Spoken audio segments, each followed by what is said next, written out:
একদিন টুংটুং মদ খেতে খেতে বউ এবং বাচ্চা নিয়ে শ্বশুরবাড়ি থেকে নিজের বাড়ির দিকে যাচ্ছিল। টুংটুং একজন নেশাখোর ছিল, কিন্তু টুংটুং মদ খাওয়ার সময় তার বউ তাকে কিছু বলতো না, কারণ টুংটুং যতই নেশাখোর হোক তার বউ এবং বাচ্চাকে কখনোই কষ্ট দিত না। টুংটুং তার বউ এবং বাচ্চাকে অনেক বেশি ভালোবাসত। টুংটুং নেশাখোর হয়েছিলই এই জন্য, কারণ ও একজন গরিব কৃষক ছিল।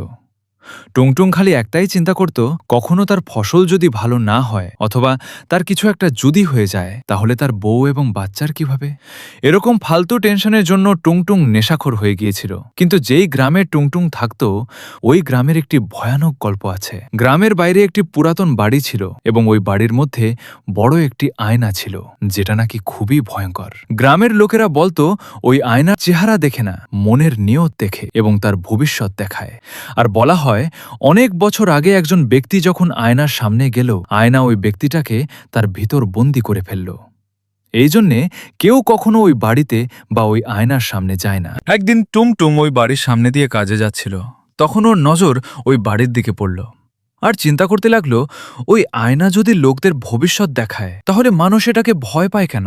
এই চিন্তা করতে করতে বাড়ির মধ্যে গেল, কিন্তু টুংটুং ওই সময় নেশার মধ্যে ছিল, তাই তার মনে ছিল না যে ওই আয়না একজন মানুষের নিয়ত দেখে। পরে বাড়ির মধ্যে এসে আয়নার সামনে দাঁড়া হয়ে গেল এবং মনে মনে চিন্তা করল, আমি এতটুকুই দোয়া করি, আমার বউ ও বাচ্চা কখনো যেন কষ্ট না করে। তখন আয়নার মধ্যে তার চেহারা দেখা গেল না, কিন্তু ক্ষেতের মধ্যে অনেক ফসল ছিল এবং তার ঘর থেকে হাসির আওয়াজ আসছিল। টুংটুং কান্না করে দিল এবং আয়নাকে ধন্যবাদ জানিয়ে চলে গেল।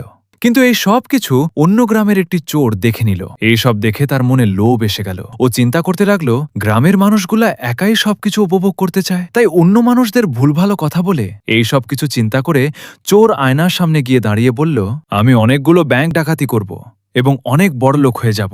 আয়নার মধ্যে দেখালো ওই চোরটি জেলের মধ্যে বন্দী। এটা দেখে চোরের মাথা গরম হয়ে গেল। ও বলতে লাগলো, এই সবগুলো মিথ্যা কথা। তারপরে আয়না ভাঙতে লাগলো। তখন আয়না নড়তে লাগলো এবং ওই চোরটাকে আয়না নিজের মধ্যে বন্দী করে নিল। বন্ধুরা, ভবিষ্যৎ দেখার জন্য কোনো আয়নার দরকার হয় না। তোমাদের কষ্ট ও পরিশ্রমের উপরে ভবিষ্যৎ গড়ে উঠবে।